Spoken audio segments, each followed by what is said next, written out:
The Book of Echoes. Chapter 1. The Last Dance. They danced once and it ruined everything. It was late, and the bar smelled of whiskey and wet coats. The band had stopped an hour ago, but she asked for one more song. He should have said no. Instead, he took her hand. The song played. The world shifted. He remembered the way her eyes looked under the yellow light. Steady, almost defiant. The kind of look that asked a question she already knew the answer to. The bartender watched them without interest, polishing a glass. Outside, rain streaked the window. The street lamps were halos in the wet dark. "Do you always say yes this easily?" she asked. He smiled. "Only when it's trouble." She laughed, low and certain. "Then you'll say yes again." He didn't ask to what. He already knew. They met 3 weeks earlier at a lecture on post-war literature. He was teaching.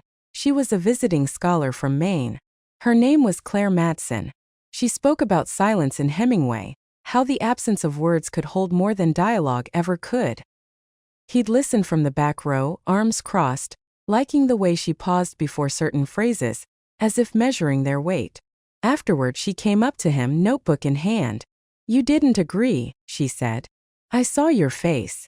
"I didn't disagree either." "That's worse," she said and smiled. "At least disagreement means you felt something." He laughed, then a quiet, reluctant sound. "Coffee?" he asked. "Not yet," she said. "You'll have to earn that." By the second week, they were walking home together after lectures. She had a way of making silence feel companionable, not forced. Sometimes they spoke about writing. Sometimes about the sea. She missed it, she said, the smell of kelp and cold morning air. "You ever think about leaving?" she asked one evening as they crossed the quad. "Leaving the university?" "Leaving all of it.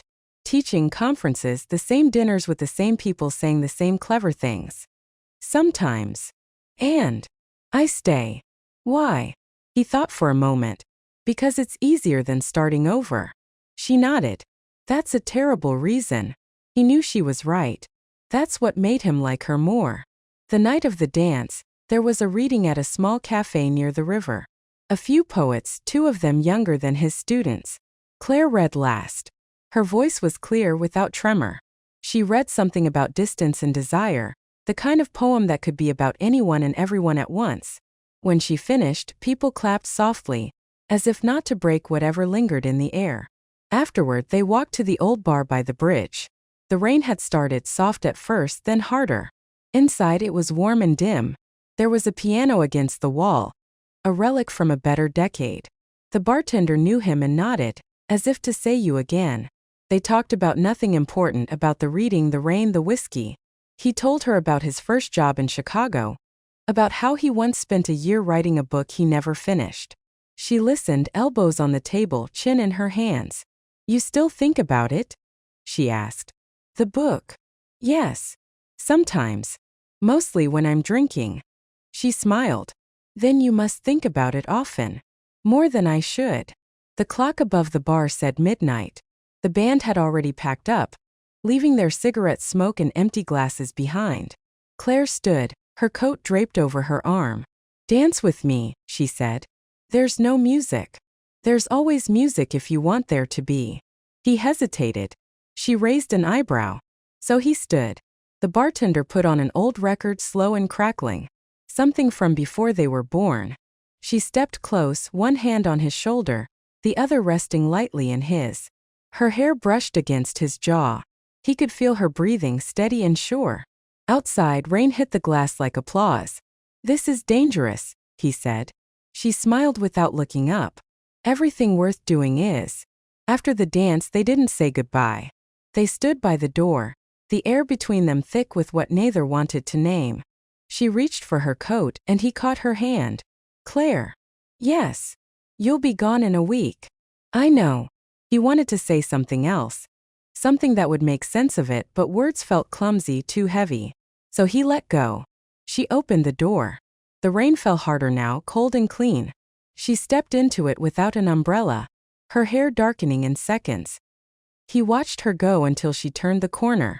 Then he went back inside, ordered another drink, and told himself it was nothing. He didn't believe it. The next few days blurred. He taught his classes, graded papers, nodded through faculty meetings. But everything felt slightly off, the wrong tempo, the wrong light. He caught himself glancing at doorways, half expecting her to walk through. She didn't. On Thursday, he found a note in his campus mailbox. Folded once, no envelope. His name on the front in her handwriting. If you say no, I'll understand. If you say yes, come to the lighthouse Saturday at dusk. See. He stared at the paper for a long time. Then he folded it back and slipped it into his pocket. Saturday came gray and cold. The lighthouse was 20 miles down the coast, near a town that still smelled of fish and diesel. He drove without music, the tires hissing on wet pavement. The sky looked bruised. She was there, waiting by the railing, wearing a red scarf that whipped in the wind. The ocean roared below them, dark and endless. You came, she said. I wasn't sure I would. But you did. Yes. That's enough. They stood together, the salt air stinging their faces. A ship's horn sounded somewhere beyond the fog. She turned toward him. You don't have to explain anything. I should. No, she shook her head. We'll ruin it if we do. He wanted to argue, but he saw the look in her eyes, steady, the same look she had that night at the bar. So he said nothing. She stepped closer, and he felt her breath on his neck. Then she kissed him once, gently, as if to seal a secret rather than confess one. For a long time they didn't move. The sea kept its rhythm. The lighthouse beam swept across them, again and again, as if counting heartbeats. Later they sat on the rocks below, watching the tide crawl in. What happens now? He asked. Nothing, she said. That's what makes it beautiful. He turned to her. You really believe that? I do.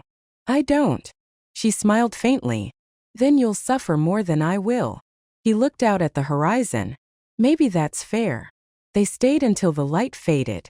When he finally stood, she remained sitting, knees pulled to her chest, eyes on the sea. You should go, she said. I don't want to. I know. Go anyway.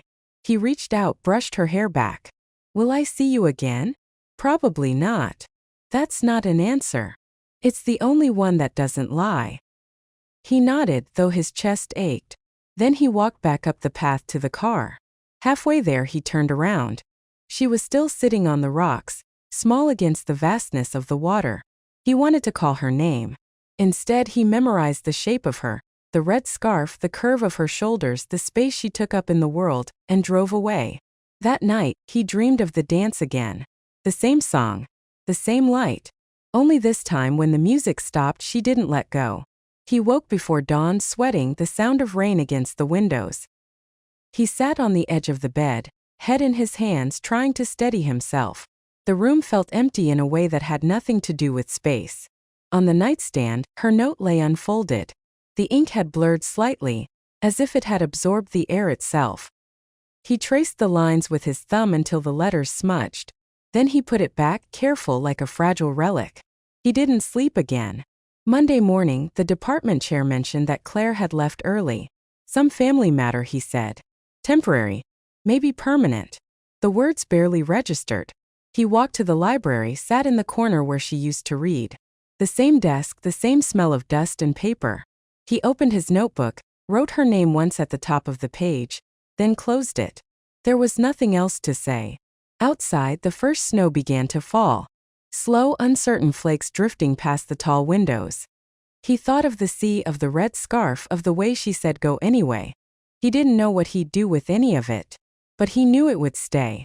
That kind of thing always does. Chapter 2: The Letter. Winter left slowly that year, like a guest who didn't know when to go. By March, the snow had turned gray, the kind that clings to curbs and refuses to melt.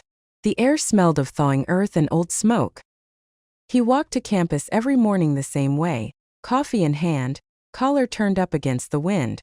Life had fallen into its quiet shape again. Classes, papers, the echo of chalk on blackboards.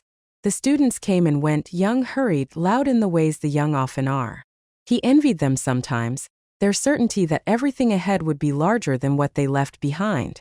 He didn't speak of Claire. Not to friends, not to colleagues. When her name came up in the department, he managed to keep his face still, his voice even. They said she had gone back to Maine. Some said she was writing a book. Others thought she'd taken a post somewhere in Boston. It didn't matter which was true. All the versions ended the same way, with her gone. He found the letter in early April. It was a Tuesday, gray and unremarkable. His mail sat in a small pile on the kitchen table, bills, circulars, a university notice. And one envelope, cream-colored, with his name written in ink that looked faintly blue. The handwriting stopped him. The lines were firm but not hurried. He knew them at once. He set it aside and made coffee first, though his hands weren't steady. When he finally sat down, he held the letter a long time before opening it. The postmark read Bar Harbor, Maine. He opened it with care, as though it might tear too easily. You once said you stay because it's easier than starting over. I've thought about that. I don't think it's true for you anymore. You just need something to make you leave. I wanted to tell you I finished the book. It isn't good, but it's honest, and that's something. There's a reading here in June, if you find yourself near the coast. I won't ask you to come, but if you do, you'll know where to find me. See. He read it 3 times. Then he folded it neatly and placed it back in the envelope. The apartment felt suddenly smaller. He walked to the window. The street outside glistened with rain that had begun without warning. He pressed a hand to the cold glass. June was 2 months away. He had no plans for June. That night, he dreamed of the lighthouse again. Only this time there was no sea. Only fog and her voice distant calling his name. When he turned, there was no one there. The wind carried the sound away before it reached him. He woke before dawn. The city was still, washed in a faint blue light. He thought about writing her back, but what could he say? Words seemed clumsy again, as they always did when she was near, even in memory. He told himself he wouldn't go. He told himself again a week later. By May, he'd stopped pretending he believed it. He booked the train quietly, without telling anyone. Old habits die like that, quietly without witnesses. The journey north felt longer than he remembered. The fields were wide and wet with new rain, the rivers swollen from meltwater. The towns blurred by, their names half familiar, their stations smelling of coffee and diesel. He read a book halfway through and realized afterward he couldn't recall a single line. By the time he reached Maine, the air had changed. Sharper, cleaner. It smelled of pine and salt. He hadn't realized how much he'd missed that smell until it hit him. A strange kind of ache somewhere below the ribs. He rented a small room above a diner. The window looked toward the sea. The woman at the counter told him the festival reading would be on Saturday evening, in the old church by the harbor. He thanked her and said he was just passing through. That night, he walked along the docks. Boats rocked against their ropes, the water slapping softly against the pylons. Somewhere a bell buoy clanged. The sound was deep, patient, eternal. He thought about turning back. He didn't. Saturday came bright and sharp, the kind of day that looks like forgiveness. The church was small, whitewashed, its steeple leaning slightly as if tired of standing. Inside, the chairs were arranged in a loose half-circle. He took a seat near the back. The air smelled faintly of lilacs and candle wax. People murmured quietly, locals, visitors, a few young writers with notebooks. The kind of crowd that listens too intently, he thought. Then she walked in. It was strange. After all the imagining, the waiting, she looked almost the same. A little older maybe. Her hair shorter. A gray scarf around her neck. But it was her. The same quiet steadiness. The same way she carried stillness like something earned. She saw him almost at once. A flicker of recognition. Not surprise. More like the acknowledgement of something long expected. She didn't smile. Neither did he. The reading began. She was the third to go. Her voice was lower now, less certain but more real. She read from her new book, The Weight of Water. He liked the title. It sounded like something she'd write. The piece was about a harbor town. About a woman who stays behind when everyone else leaves. The words were simple, clean. But there was a line halfway through that caught him. Some silences aren't about absence. They're about what we can't say without breaking what's left. He didn't move for a long time after that. When the reading ended, the crowd clapped softly. People stood, stretched, began to talk. Claire spoke to a few of them, signed a couple of books, nodded politely. Then she turned toward him. For a moment they just stood there, watching each other across the space of the room. Then she walked over. "Hello," she said. "Hello. You came." I did. I wasn't sure you would. I wasn't sure either. She smiled faintly. You look the same. So do you. That's kind of sad, isn't it? He laughed quietly. Maybe it is. They walked afterward down the harbor road, past the lobster shacks and shuttered shops. The evening light was gold and clean. The tide was coming in. I didn't expect to write to you, she said. I didn't expect to answer. But you did. I guess I did. Why? He hesitated. Because I couldn't not. They stopped near the railing, the same spot they'd stood a year before. The wind was softer this time. The water below caught the light like glass. I thought about you, she said. When? Too often. He smiled. I was afraid you'd say that. You wanted me to. He didn't answer. The silence between them was easy again, like it had been before everything changed. Later, they sat on the bench overlooking the docks. The lamps came on one by one, their reflections trembling in the water. Did you finish your book? She asked. I didn't start it. Why not? Didn't know what to write. You always did. He looked at her. Not anymore. Then maybe it's time. For what? To start over. He laughed once. You sound like your letter. Do I? Yes. You said I needed something to make me leave. Did it work? He paused. I think so. She nodded slowly. Then maybe that's enough. When it was time to go, she walked him back toward the inn. They stopped at the corner by the old bookstore. The light above the sign flickered. I have to leave early tomorrow, she said. Portland first, then Boston. I figured. She looked up at him. You could come for coffee. Now. She smiled almost shyly. Now. He shook his head though it hurt. No. She waited. Why not? Because I'd stay too long. For a moment he thought she'd argue. But she didn't. She just nodded, eyes shining faintly. I'm glad you came, she said. Me too. Then she leaned in, kissed him once on the cheek and walked away. He watched her until she disappeared into the narrow street, the gray scarf fading into the dusk. He stood there for a long while. The night smelled of lilac and sea salt. A light wind came off the water, carrying the faint sound of laughter from somewhere down the road. He slipped his hands into his coat pockets and started walking toward the harbor. There was a bench near the edge, the same one they'd sat on earlier. He sat down, watching the dark water fold and unfold against the pilings. The tide was rising again. It always did. He thought about her line about silences, about breaking what's left. Maybe some things are meant to be unfinished. Maybe that's the point. He didn't know. He only knew that he would remember her voice, calm, deliberate, a little sad, reading words that felt heavier than they sounded. When he returned to the inn, the room smelled faintly of salt and wood. On the table by the window was something wrapped in paper. The innkeeper had left a note beside it. She asked me to give you this. He sat down, heart thudding once hard. He opened the package. Inside was her book, The Weight of Water. On the title page, in her careful hand, she had written, For M. Who stayed until he didn't. He read the line again and then once more slower. Then he closed the book, set it on the table and stared out the window. The harbor lights flickered in the distance, small but steady. Somewhere out there she was on a train, maybe looking at the same sea. The thought didn't hurt as much as he expected. It just felt real. He left the next morning before dawn. The road was empty, the sky beginning to pale at the edges. The sea stayed beside him for a long while, then fell away behind the hills. He didn't look back. At a rest stop miles later, he pulled over and stood by the guardrail, the air still cold enough to bite. He took her letter from his coat pocket, the first one, the one that started it all, and held it for a moment in both hands. Then he tore it cleanly, the paper soft with age, and let the wind take the pieces. They fluttered, scattered, vanished into the trees. He felt lighter somehow, though he couldn't have said why. Sometimes letting go isn't about forgetting. It's about making room for what comes next. He started the car and drove on, the road unrolling before him like something promised.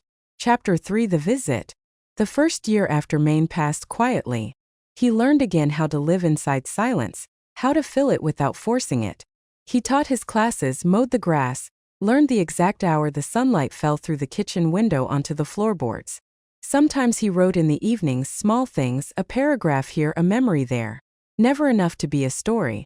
Just enough to feel the language move again beneath his hands. There were days he thought less of her.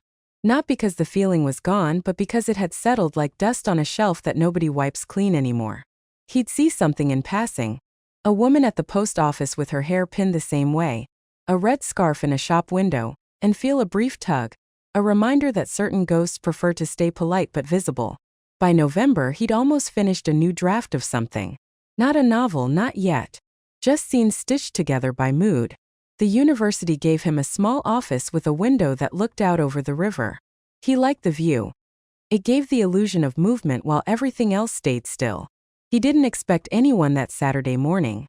The sky was pale, the kind of white that means snow isn't far off. He was brewing coffee when the knock came, firm, deliberate. Not the postman. Not a student. When he opened the door, a woman stood there, her coat flecked with frost. She was younger than Claire by maybe 10 years, but the eyes were unmistakable. "Are you Professor Martin Hale?" she asked. "Yes," he said. "You must be Anna, Claire's sister." The name came out like a breath he'd been holding too long. He stepped back, motioning her in. She unbuttoned her coat slowly. The air between them filled with questions neither was ready to ask. He poured coffee, grateful for the small act of motion. "I didn't know Claire had a sister," he said. "Half-sister," she replied. "Different fathers. Same mother. I don't talk about it much." He nodded. "How is she?" Anna looked at her hands before answering. "She passed away in August." The room tilted slightly, though he stayed perfectly still. The words hung there, heavy but oddly calm.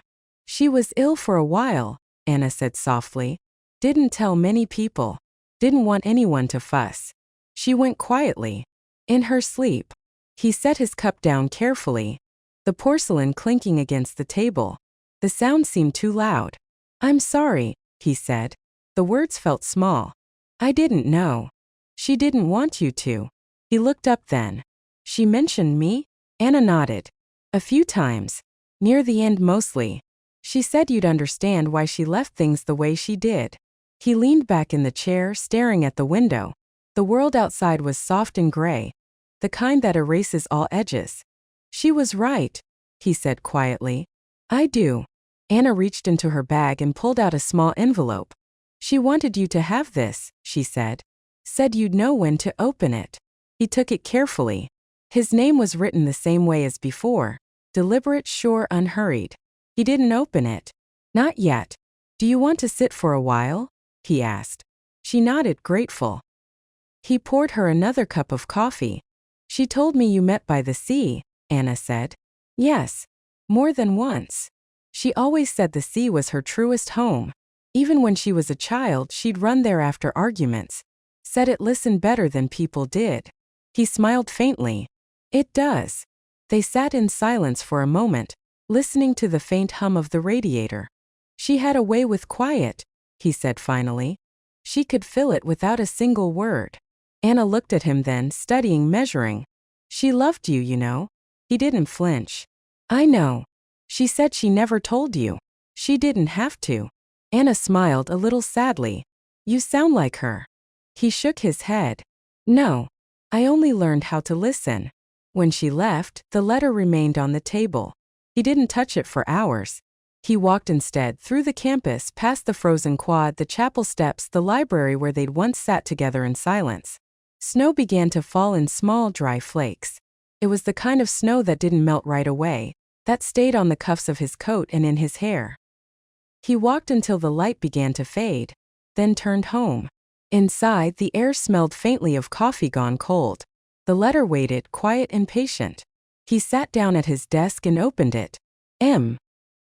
If you're reading this, it means I didn't get the chance to see you again, and that's all right. I never wanted to leave you with grand endings, we never needed them. I only wanted you to remember that we existed, and that it was enough. You once said you didn't know how to start over. Maybe you never had to. Maybe you were already doing it when you let me go by the sea. I've left you something. It isn't much. Just the first draft of the book that became The Weight of Water. You'll find it in the blue box in the attic of my mother's house in Camden. Anna knows where. There's a piece in there that never made it to print. I didn't think it fit. Maybe you'll disagree. I like to think that stories when they end don't really die. They just wait for someone to pick them up again. Goodbye, and thank you for the dance. See. He read it twice, then again slower. The words were hers, quiet, deliberate, unadorned. But beneath them was something he hadn't heard before, peace. He folded the letter carefully and placed it back in the envelope. Then he sat there for a long time, the room dim around him, listening to the faint crackle of the radiator. He went to Camden 2 weeks later. The drive felt longer this time, though the sky was clear and blue. Anna met him at the door of the small white house at the edge of town. I thought you might come, she said. I've been keeping it for you. She led him upstairs to the attic. Dust hung in the air like thin smoke. The box sat under the window, blue and weathered, tied with twine. He knelt beside it, hands steady now. Inside were notebooks, loose pages, a few photographs. A ticket stub from that first poetry reading. A pressed flower, pale and brittle. And at the very bottom, a small leather-bound notebook. He opened it. The handwriting was unmistakable. Some pages were neat, others scrawled mid-thought. The last entry stopped him cold. The dance was not the start. It was the proof. Some lives meet only once and call it enough. Others circle the same moment until they understand what it meant. We never needed forever, only honesty. And maybe that's what love really is. The courage to stop pretending it should last longer than it can. He read it aloud, quietly, as though testing the sound of her words in his mouth. When he finished, he closed the notebook and looked out the small attic window. The sea glimmered in the distance, faint but there. Downstairs, Anna waited with tea. Did you find what she meant for you too? She asked. Yes, he said. I think I did. They sat together for a while, not talking much. At one point, Anna looked up. What will you do now? He thought for a long moment. Maybe finish something I started. She'd like that. He smiled faintly. I think so too. He stayed in Camden 3 days. Walked the coast, ate at a diner that smelled of salt and bread, watched the gulls dive and rise over the harbor. The nights were long but not lonely. On the last morning, he took the blue notebook to the lighthouse. The sea was calm. The rocks were slick with morning dew. He set the notebook down on the railing, opened to the last page and read it again, that line about honesty and love. Then he closed it and let the wind carry through the pages.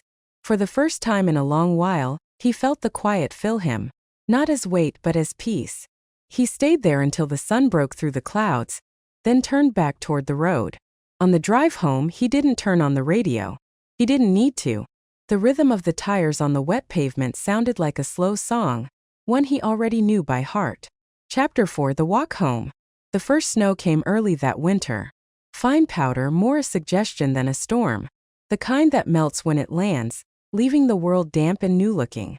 Martin watched it fall through the window of his small office, coffee cooling beside a stack of papers he no longer had the will to grade. He'd been home from Maine 3 months. The blue notebook sat on his desk most days, closed, its edges worn soft. He couldn't bring himself to shelve it. It felt wrong to hide something that had become, in its quiet way, a compass. He wasn't sure what it pointed toward, only that it steadied him. The university had offered him sabbatical, a year to write, to think, to rest. He accepted. There was nothing left in the classroom he hadn't already said. He told himself he'd use the time to start his book again. The one he'd abandoned years ago.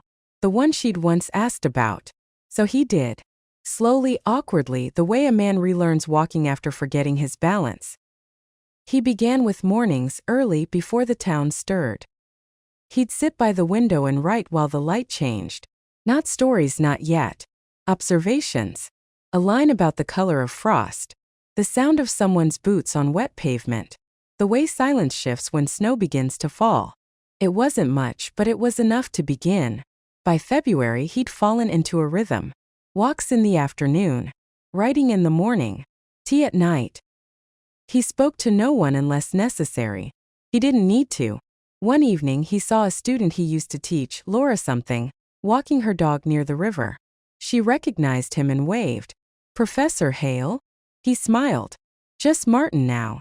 She laughed. You still live here? For now. I read your essay in the journal, she said.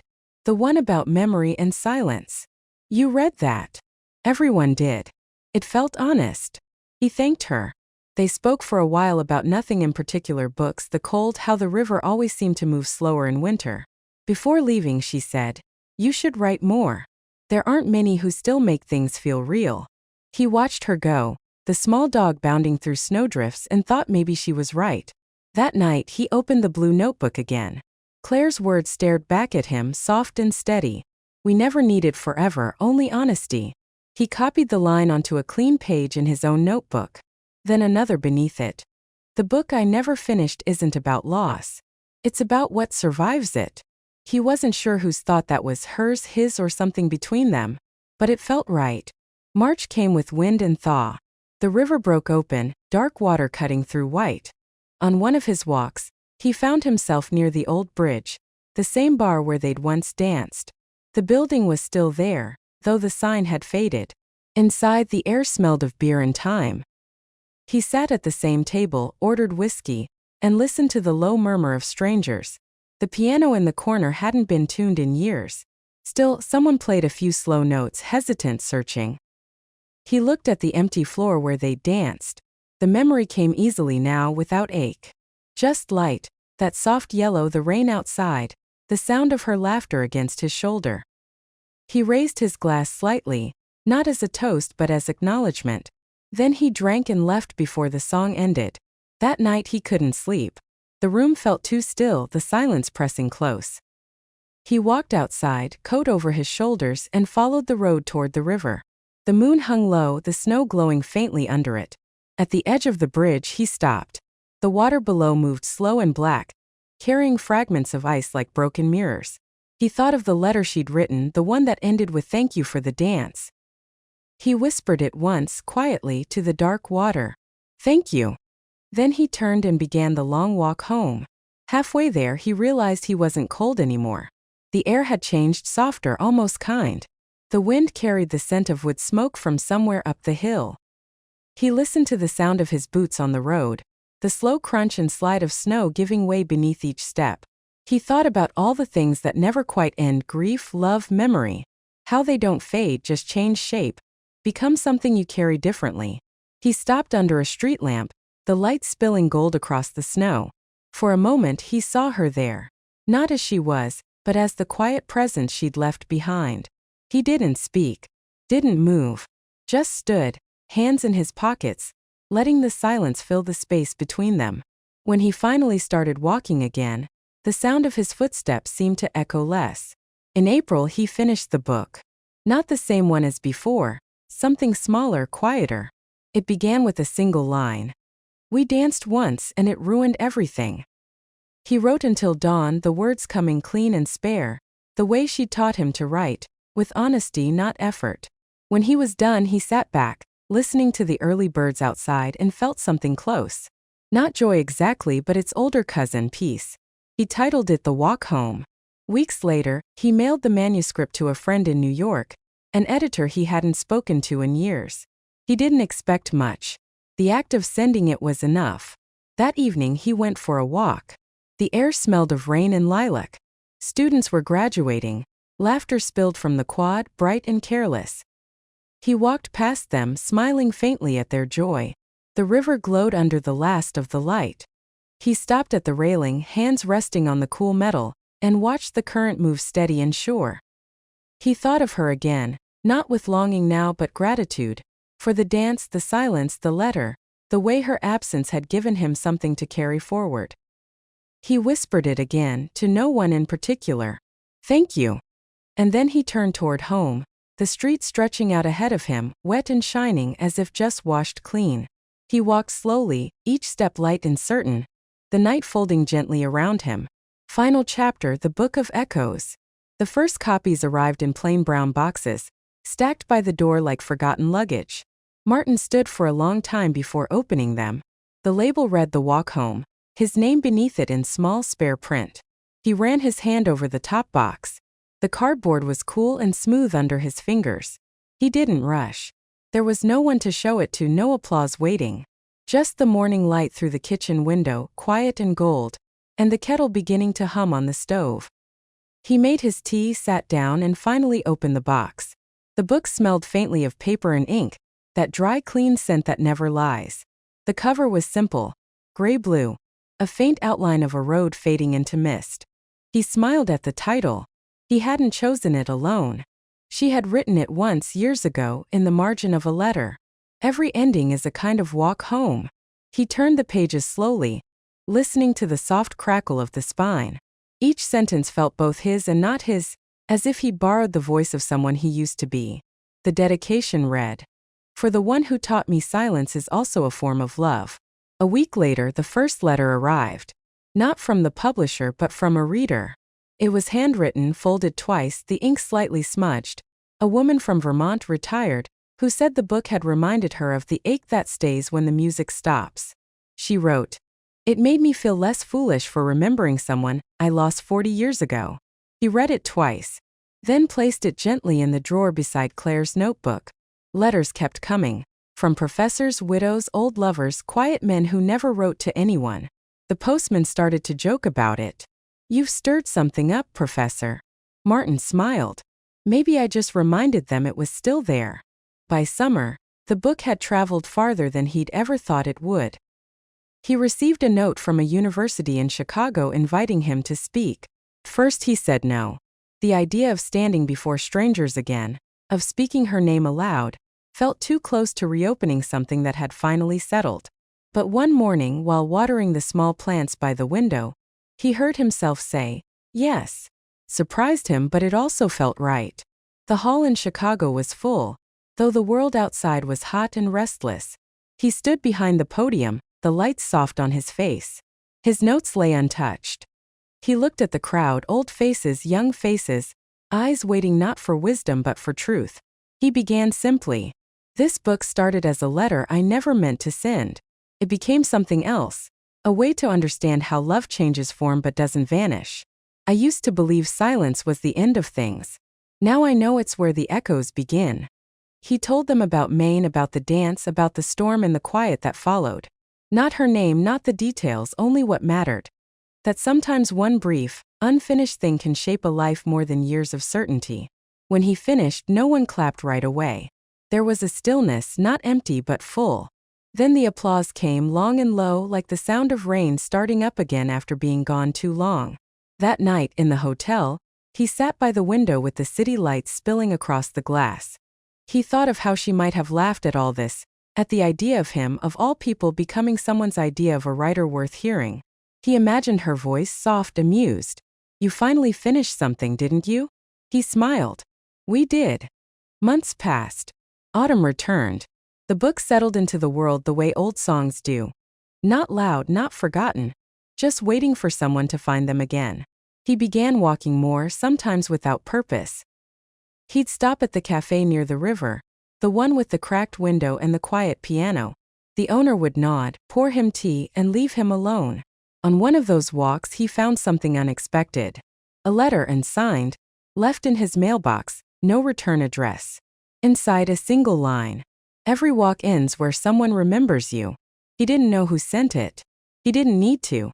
Winter came soft this time, with slow snow and little wind. Martin spent his mornings writing small notes in the margins of books he owned, not for himself, but for whoever might read them someday. In The Old Man and the Sea, he wrote, "What matters is not the catching, but the returning." In collected poems of Frost, "Even quiet lives leave footprints." He'd begun to think of these small marks as echoes too, not loud, not final, but continuing. One evening the phone rang. It was Laura, the former student, now teaching literature at a small college in Oregon. "I assigned the walk home this term," she said. "My students talk about it like it's a mirror. They think you're writing about them." Martin laughed softly. "Maybe I was. Maybe we all write about what we wish we'd done differently." "You sound lighter," she said. "I am." After they hung up, he sat for a while in the quiet. The snow outside had stopped. The streetlight caught the flakes still hanging in the air, making them look like dust caught in a beam of memory. He stood, walked to the window, and watched the world hold still for a heartbeat. On his desk lay the old blue notebook, the one that started it all. He opened it for the first time in months. Most of the ink had faded now. The pages smelled faintly of sea salt. At the back there was one line he'd never noticed before, written sideways along the edge. If you hear this someday, let it be enough. He closed the notebook gently. It was enough. That night he dreamed of the harbor. The sea was calm, the air full of quiet light. He saw her standing near the water barefoot, smiling the way she had when she didn't need to say anything. She didn't wave. She never did. But he understood. When he woke, the morning light was spilling across the room, soft and pale. He made coffee, sat by the window, and listened to the faint hum of the world. He reached for a pen and began to write again. Not for her this time. Not even for himself. Just to keep the echoes moving. The words came easily. We never need it forever, only honesty. He paused, then added a line beneath it. And perhaps that is enough. Outside, the snow began to fall again. Slow, silent, endless.